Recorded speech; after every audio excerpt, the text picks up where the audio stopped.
Hello, good people. It is great to be back with you. I want to talk today about some of the things I have observed regarding conversations between Catholics and Orthodox people online.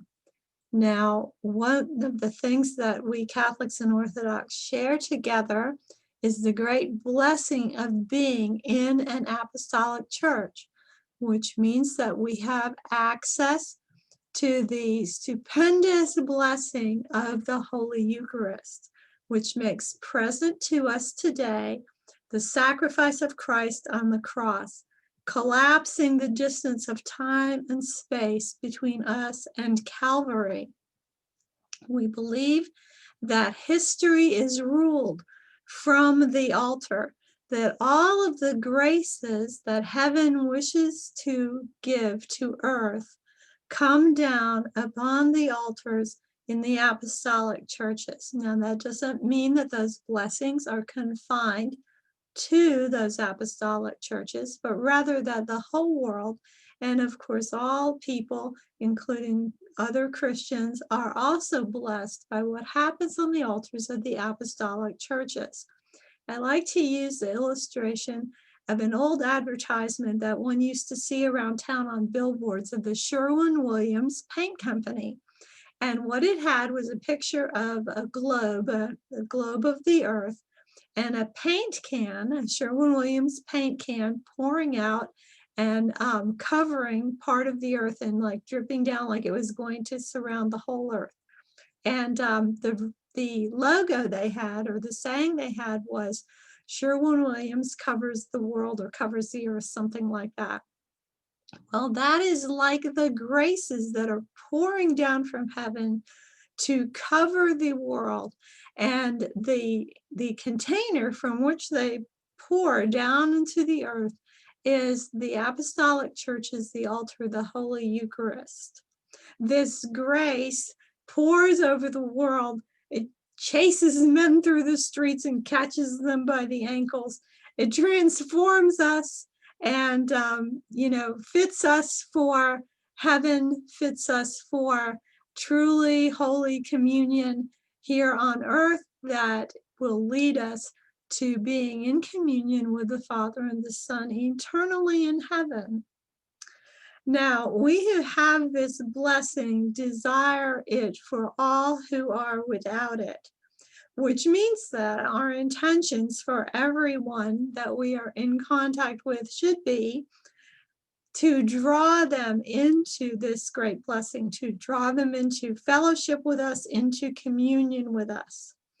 And for that communion, for that fellowship to ultimately include their joining us at the Lord's table to partake of the medicine of immortality.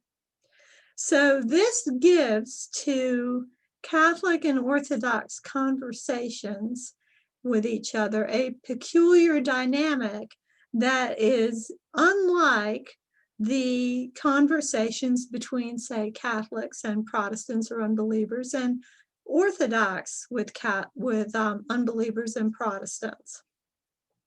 Because we have to believe, this is actually part of the teaching of our respective churches, we have to believe that we both partake of the same living bread.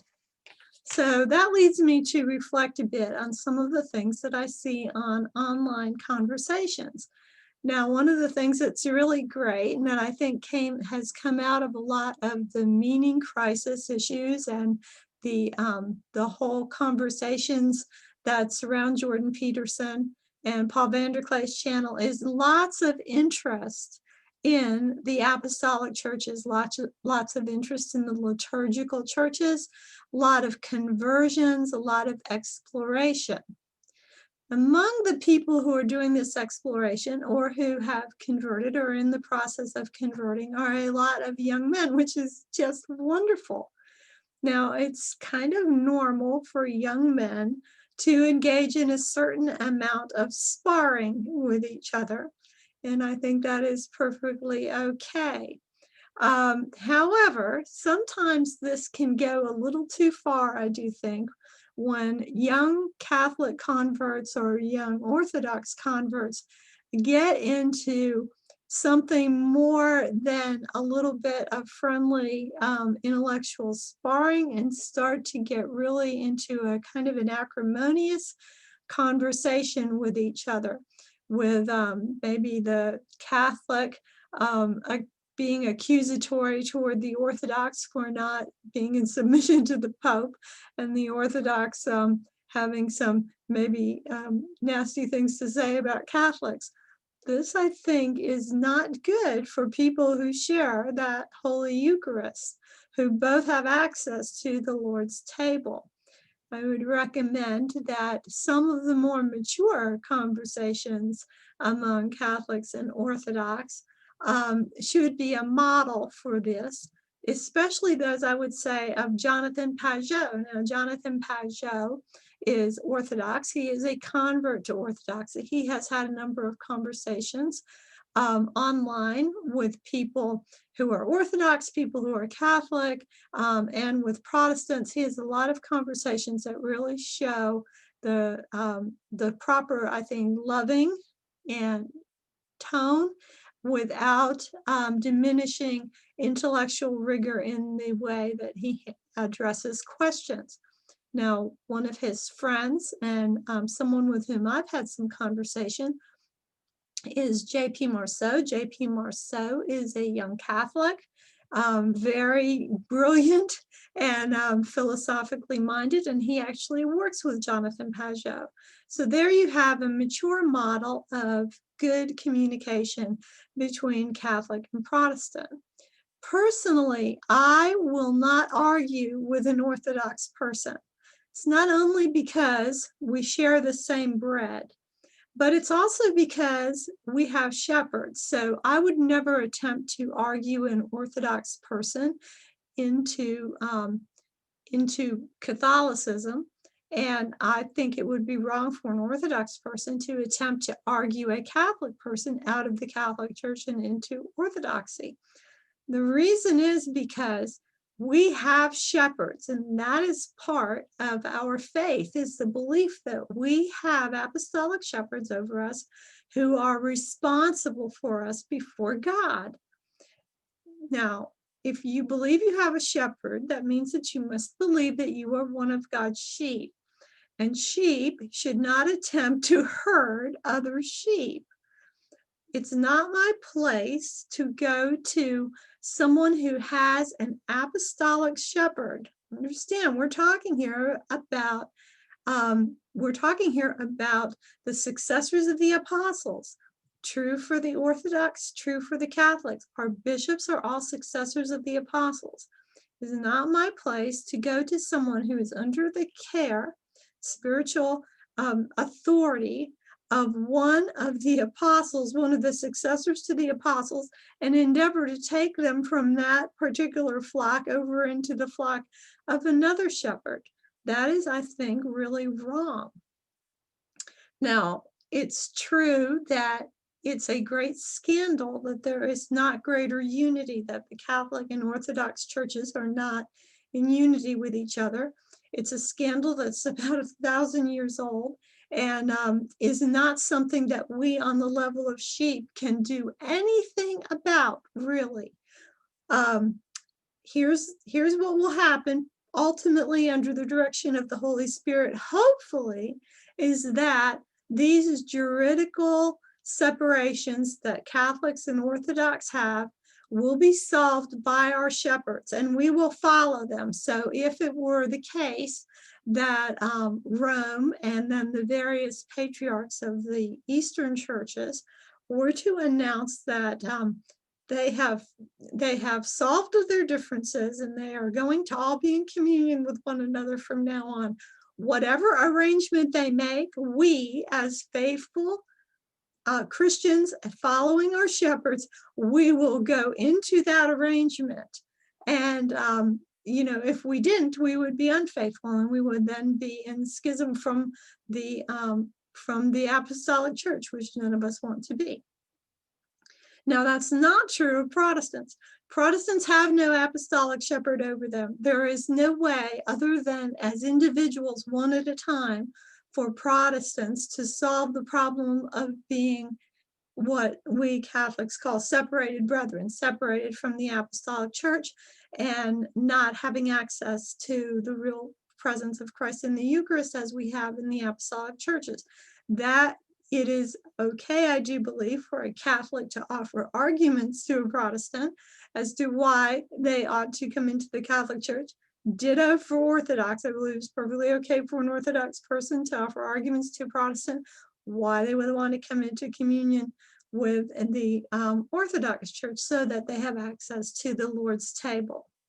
Now, there's one particular kind of conversation that I am especially bothered by. And this has come up several times when I have had contact with Orthodox people. I have had the experience of being made to, or of being asked to take personal responsibility for the sack of Constantinople that happened hundreds of years ago during one of the Crusades. All right. This kind of bringing up of historic resentments over some incident that happened in the past, I think, is one of the most useless and one of the least one of the things that has the least use in any kind of conversation. It has nothing that contributes to anything that is good. All right, it serves no purpose other than to demonstrate to someone that you have a chip on your shoulder over something that that person had nothing to do with. Now, I think that is particularly pernicious and really needs to leave the conversation between us. I have seen Orthodox people bring this kind of thing up to a Catholic person, and then the Catholic person go into a whole list of historic wrongs that they believe Orthodox have done to Catholics. What do you think this looks like to some onlooker, say a Protestant who's exploring the idea of coming into communion with one of the apostolic churches? I mean, it really looks terrible. And what is gained? Nothing is gained by this kind of thing, I do think.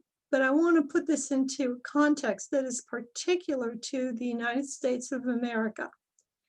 One of the things that is going on in our country right now is that many historic grievances are being resurfaced, and there is a line of thinking, or I would say a line of people who think that they can gain power within the body politic by accentuating people's feelings about historic wrongs. What we need is healing. We need forgiveness. Now, it may be that we also need to make actual amends, that we need to have some kind of reparations or some kind of way of bringing people up who are disadvantaged. That's all fine too. It's very complicated. For example, take my grandchildren. My grandchildren are 1/16 Native American and 4/16 or 1/4 African American, and that takes care of 5/16 right there, and then they are 11/16 European. So what are they supposed to, is the 11/16 part of them supposed to pay reparations to the 5/16 part of them? It's, these things get very complicated very fast. They're not easy to figure out. But beyond all the talk of reparations or what has to be done in a material, concrete way, there is the aspect of the resentment and of anger and of all of those emotions being brought up. So those of us who have the Holy Eucharist, who share the Lord's table, who share the apostolic faith and the hope of heaven together, if we cannot get over our own historic resentments with each other, how in the world would we expect our country to heal from wrongs which are much closer to living memory. I don't think we can.